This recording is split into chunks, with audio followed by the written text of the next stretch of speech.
اور اللہ رب العزت فرماتے ہیں کہ اور ہم نے تمہیں جو رزق دیا ہے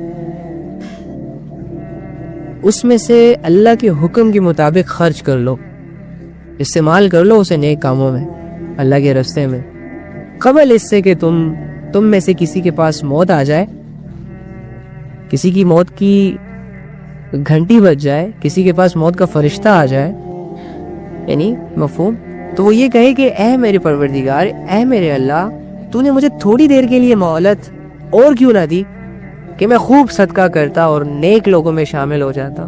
ہاں، یہ اب انسان کی نا اللہ رب العزت ذہنیت بتا رہے ہیں کہ کچھ انسان ایسے ہوتے ہیں کہ اللہ سمجھا رہے ہیں کہ بھائی جو نعمتیں میں نے تمہیں دی ہیں، جو طاقتیں میں نے تمہیں دی ہیں، جو رزق میں نے تمہیں دیا ہے، چاہے وہ مال ہے، چاہے وہ اولاد ہے، چاہے وہ اپرچونٹیز ہے، چاہے وہ وسائل ہے، جو بھی میں نے تمہیں دیا ہے، ان چیزوں کو اب اللہ کے لیے استعمال کرنا شروع کر دو، دوسروں کو نفع پہنچانا ان کے ذریعے سے شروع کر دو، انہیں خرچ کرو اللہ کے حکموں کے مطابق، ہر کوالٹی کو، ہر ایبیلٹی کو، ہر دولت کو، ہر رزق کو، جسے تم خود استعمال کر کے سکون فیل کرتے ہو، جسے تم خود استعمال کرتے ہو تو تمہیں یہ لگتا ہے کہ ہاں بہت اطمینان ہے، تو اس کو اللہ کے لیے بھی خرچ کرو، اس سے پہلے کہ تمہارے پاس موت آ جائے، اس سے پہلے کہ تمہیں قبرستان لے جایا جائے اور تم موت کے فرشتے کو دیکھو اور حسرتیں کرو اور اللہ کو یہ کہو مرتے ہوئے، جیسے فرعون نے کہا تھا نا کہ میں لے آیا ایمان اپنے اللہ پر، ہاں اب لے آیا کیونکہ اب ڈوب رہا ہے، پتہ چل گیا اسے کہ یہ تو ایک بہت بڑی عذاب ہے جو مجھے اس نے اللہ رب العزت نے دکھایا، میں نے تو اپنی موسیٰ کی بات نہ مان کر اپنے آپ کو ہلاک کر دیا۔ ارے جس موت سے میں بھاگتا تھا ساری عمر، جس موت کا میں اپنے آپ کو خالق سمجھتا تھا، آج اس موت نے جب مجھے پکڑا، جب آسمان کے مناظر میرے سامنے کھلے، تو فرعون نے پھر یہی کہنا تھا کہ میں لے آیا ایمان اس رب پر جس کے پاس میں جانے والا ہوں، جس کی مجھے دعوت دی جاتی تھی، جس کی طرف مجھے بلایا جاتا تھا، چھوڑ دی میں نے اپنی فرعونیت ساری۔ ہاں اس وقت تو عقل بحال ہو جاتی ہے۔ تو اللہ تم سے بھی یہی کہہ رہے ہیں، لیکن فرعون کا ایمان اس وقت کا معتبر ہی نہیں ہے، اب کیا فائدہ؟ ساری عمر موسیٰ علیہ السلام تمہیں سمجھاتے رہے کہ بھائی اپنی نافرمانیوں کو چھوڑ دو، اپنے غرور اور اپنے تکبر سے نکل آؤ، ان لوگوں پر ظلم نہ کرو، ان کے ساتھ اللہ کے مطابق سلوک کرو، لیکن تم نہیں مانے، تم نے اپنے آپ کو خدا کہا، تم نے اپنی دولتوں سے فائدہ اٹھایا جیسے تم نے چاہا، تم نے اپنی دولتوں کو اللہ کے مطابق تو استعمال نہیں کیا، تو اوکے فائن، اب جب تم اپنی موت کو اپنی نگاہوں سے دیکھ رہے ہو تو تم کہہ رہے ہو کہ میں ایمان لے آیا اس رب پر جو مجھے ڈرا رہا تھا، تو ایسا ایمان تو پھر معتبر ہی نہیں ہے۔ تو اللہ تم سے بھی یہ کہہ رہے ہیں مسلمانوں کہ اللہ رب العزت نے جو چیزیں تمہیں دے رکھی ہیں، جن کی ملکیت ہے، جن کی ملکیت میں تم لوگوں کو ملکیت دی ہوئی ہے، تم لوگوں کو جن چیزوں کا مالک بنایا ہوا ہے، جو رزق اللہ نے تمہیں دیا ہے، خرچ کر لو اس میں سے اپنی آخرت کو بنانے کے لیے، اللہ کے لیے، اس سے پہلے کہ تمہیں موت آ جائے اور موت دیکھنے کے بعد تم کہو، آخرت دیکھنے کے بعد تم کہو، آسمان کے دروازے کھلنے کے بعد تم کہو، یہاں تک کہ ان فرشتوں کو دیکھنے کے بعد تم کہو، جو فرشتے تمہاری روح کو قبض کرنے کے لیے تمہارے اعمال کے مطابق یا تو سحریں لے کر آ رہے ہوں گے اور یا ہاتھوں میں بڑے بڑے ہتھوڑے لے کر آ رہے ہوں گے، اور تمہیں دکھائی دے رہے ہوں گے کہ ان کا جو بڑھنا ہے میری طرف وہ آسمان کے کسی ایک حصے سے میری طرف بڑھ رہے ہیں، اور تم سمجھ جاؤ گے کہ اب تو یہ مجھے لے جائیں گے اور ان سے میں مقابلہ نہیں کر سکتا۔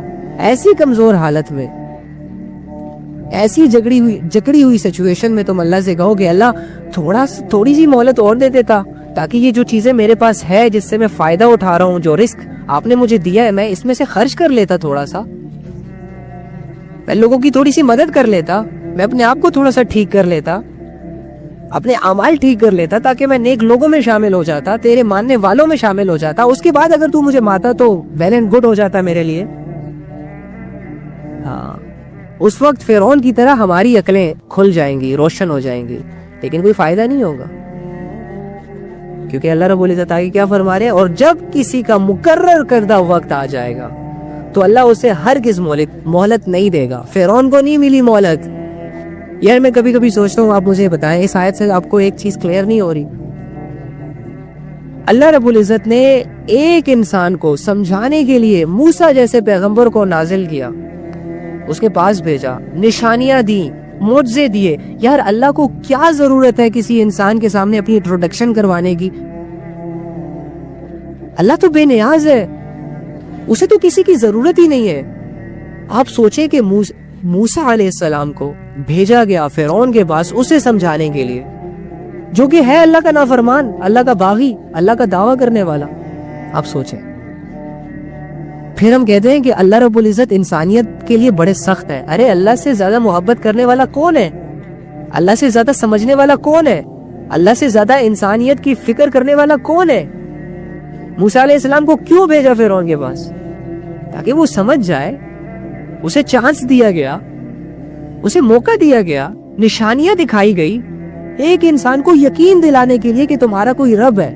پیغمبر نازل کیا، نشانیاں دی، معجزے دیے. Can you imagine that?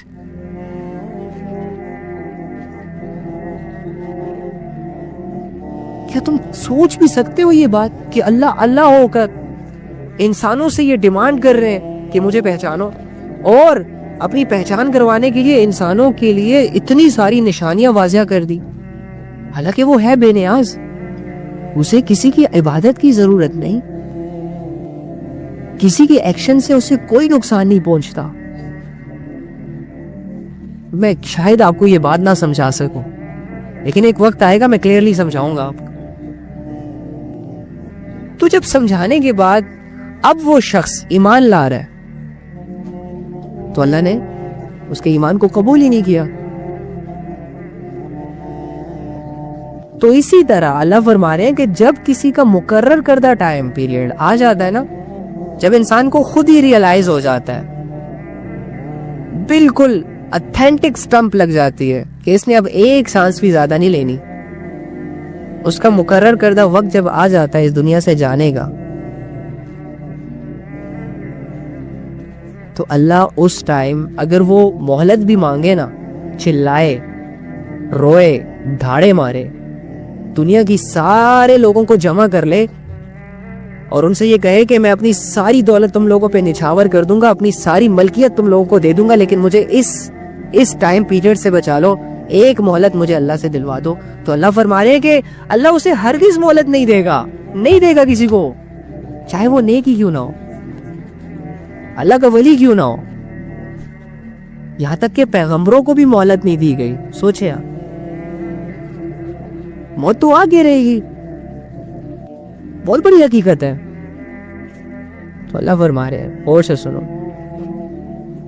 جب کسی کا مقرر کردہ وقت آ جاتا ہے تو اللہ پھر کسی کو مہلت نہیں دیتے کہ وہ اپنی زندگی کو ٹھیک کر لے، یا توبہ کر لے، یا گناہوں کو چھوڑ دے، یا اپنے مال میں سے خرچ کرنا شروع کر دے، یا اپنی اصلاح کر لے. نو، جب تک سانس ہے تب تک چانس ہے. جب تک زندہ ہو، جب تک موت کا فرشتہ تمہیں نظر نہیں آ رہا، جب تک آسمان کے دروازے تمہاری آنکھوں کے سامنے نہیں کھل رہے، تب تک تمہارے پاس موقع ہے کہ تم اپنی ہر گمراہی کو چھوڑ سکتے ہو اللہ کے ڈر کی وجہ سے. تب تک تم اگر توبہ کرو گے تو تمہاری توبہ قبول ہے.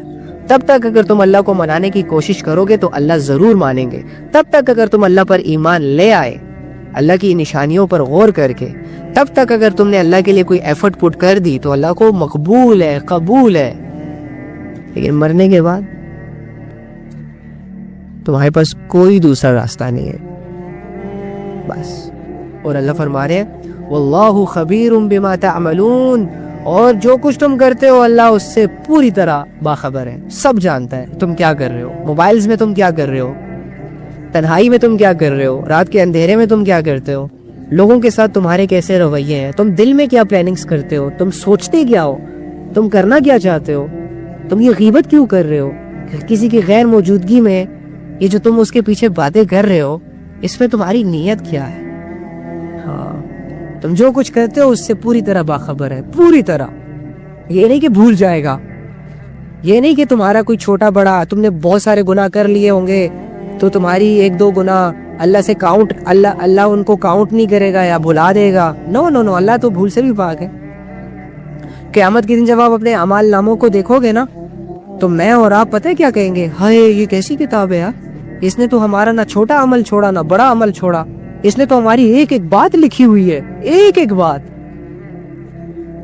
سوچیں, ایسی سچویشنز ہم پہ آنے والی ہیں, انسانیت پر آنے والی ہے, ہر انسان پر آنے والی ہے, اور جس کے سامنے اتنا بھیانک فیوچر ہو, اتنا حیران کن فیوچر ہو, وہ اپنے پریزنٹ میں اللہ کو ناراض کیسے کر سکتا ہے؟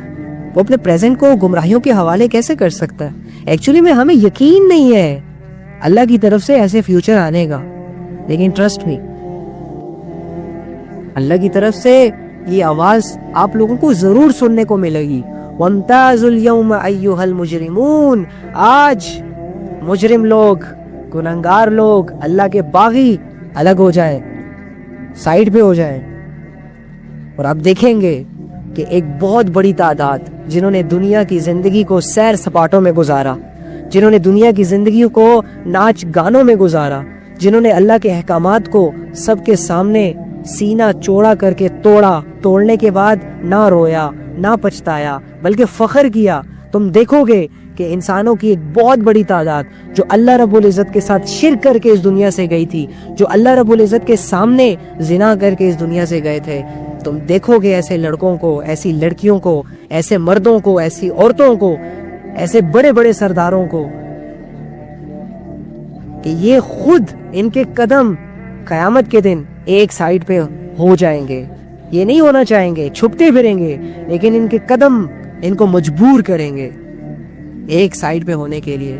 اور جب وہ ایک سائیڈ پہ آٹومیٹکلی ہو جائیں گے نا, تو یہ خود سمجھ جائیں گے کہ ہم ظالم لوگ ہیں, ہم مجرم ہیں, اور یہ اپنی منزل کو اپنی آنکھوں سے دیکھ لیں گے کہ یہ سامنے جو دہکتی آگ ہے جو کہتی ہے حل من مزید, حل من مزید, ایسی کوئی ہے کہ مجھے اور دو, اور دو, اور خوراک دو, مجھے دھاڑے مارتی ہوگی.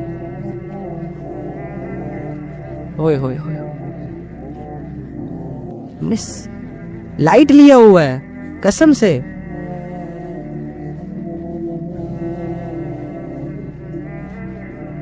ڈر ہی نہیں رہے, خوف ہی نہیں آ رہا, مزے کر رہے ہیں بس. وَلِلَّذِينَ كَفَرُوا بِرَبِّهِمْ عَذَابُ جَهَنَّمَ وَبِئْسَ الْمَصِيرُ إِذَا أُلْقُوا فِيهَا سَمِعُوا لَهَا شَهِيقًا وَهِيَ تَفُورُ تَكَادُ تَمَيَّزُ مِنَ الْغَيْظِ. اوئے ہوئے ہوئے ہوئے, ذرا کان کھول کر سنو اللہ رب العزت کیا فرما رہے ہیں. اور جن لوگوں نے اپنے پروردگار سے کفر کا معاملہ کیا, کفر کسے کہتے ہیں پتہ ہے نا؟ نافرمانی کو کسے کہتے ہیں؟ اللہ نے کہا زنا نہ کرو, تم زنا کرو, تم نے کفر کیا. کفر کی ایک علامت یہ بھی ہے, اللہ نے کہا جھوٹ مت بولو, تم جانتے ہو کہ اللہ نے منع کیا ہے, اس کے باوجود تم اللہ کے حکم کو اگنور کرتے ہو اور جھوٹ بولتے ہو, سچ نہیں بولتے, تھوڑے سے نقصان سے ڈرتے ہو. ہاں, اور حدیث کی کتابوں میں آتا ہے کہ نماز کا چھوڑ دینا انسان کو کفر سے ملا دیتا ہے. مسلمان جب زنا کرتا ہے تو وہ مسلمان نہیں رہتا, ایمان والا جب زنا کرتا ہے تو اس کا ایمان اس سے سائیڈ پہ کر دیا جاتا ہے. یہ ایسی علامات ہے جو کفر سے ملتی جلتی ہیں. ایک تو اوپن کفر ہے نا, میں نہیں مانتا اللہ کو, اور ایک چھوٹا کفر بھی ہے.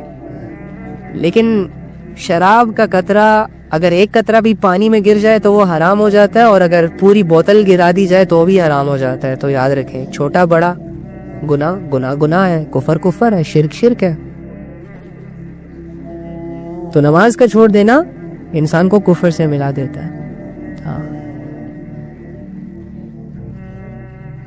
تو ایسے لوگوں کے بارے میں کیا کہا جا رہا ہے, اور ان لوگوں کے بارے میں اسپیشلی جو بتوں کی پوجا کرتے ہیں, جو آگ کی پوجا کرتے ہیں, جو سورج کو اپنا معبود مانتے ہیں,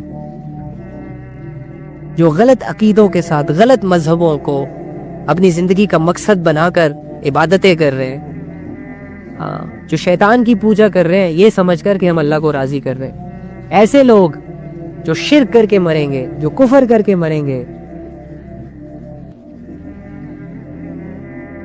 ان کے لیے جہنم کا عذاب ہے. اور اللہ خود کہہ رہے ہیں کہ وہ بہت برا ٹھکانہ ہے, بہت بری ہے جگہ رہنے کے لیے, اس میں سکون نہیں ہے.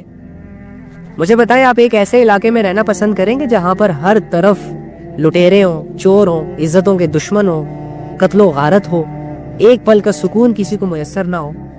آپ 2 سیکنڈ میں اس محلے کو چھوڑ دیں گے, آباد نہیں ہونے دیں گے ایسی جگہ کو.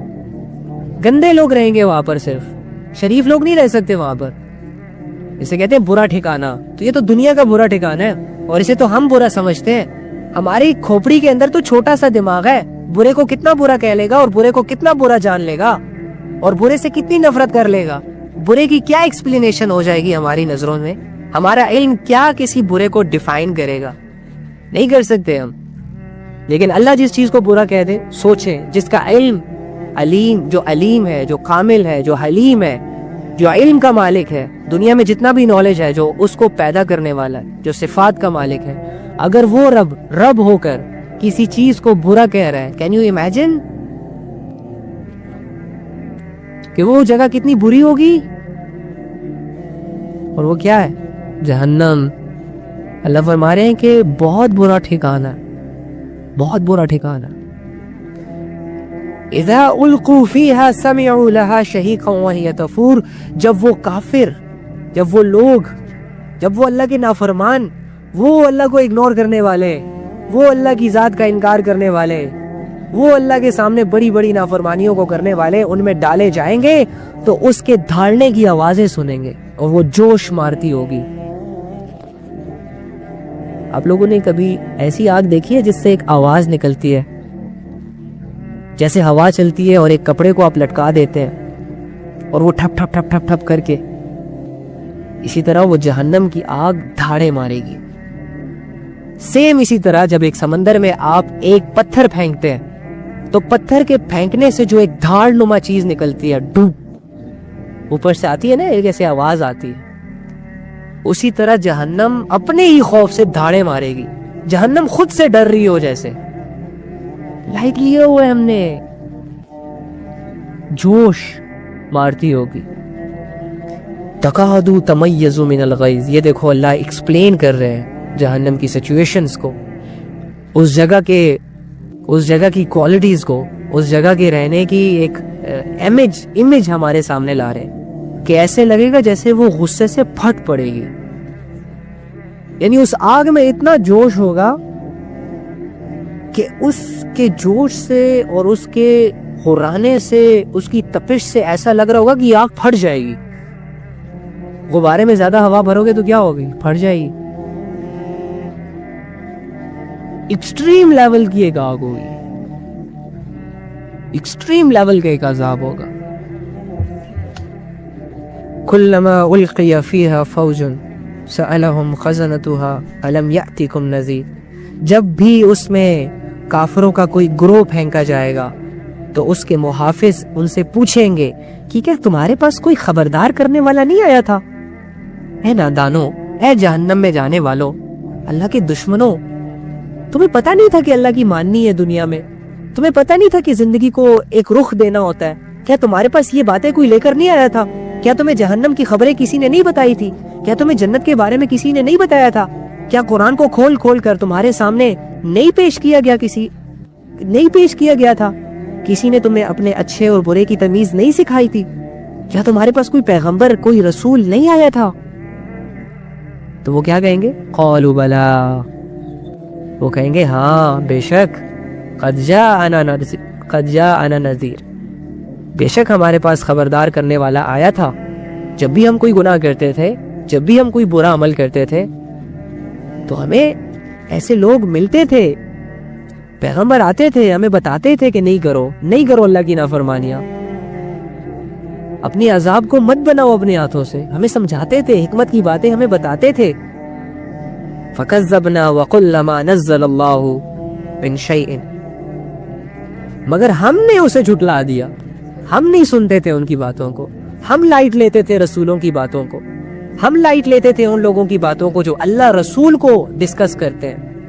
ہم بھاگتے تھے ان ماحولوں سے، ہم نہیں انٹرسٹ لیتے تھے قرآن کی باتوں میں، ہم واعظ و نصیحت سے متاثر نہیں ہوتے تھے اور اسے جھٹلا دیا جاتا تھا. ہم جھٹلا دیا، نہیں مانتے تھے اور ہم خود کہتے تھے کہ اللہ نے کچھ نازل نہیں کیا، تمہاری حقیقت اس کے سوا کچھ بھی نہیں، کہ تم بڑی بھاری گمراہی میں پڑے ہوگا. ہوئے اب حسرتیں چیک کرو. وقالوا لو كنا نسمع او نعقل ما كنا في اصحاب السعير، اور وہ کہیں گے کہ اگر ہم نے اگر ہم سن لیا کرتے اور سمجھ سے کام لیا کرتے تو آج دوزخ والوں میں شامل نہ ہوتے. میرے بھائیوں اور میری بہنوں، ایک بہت بھیانک دن آنے والا، ہمارے نہ چاہتے ہوئے.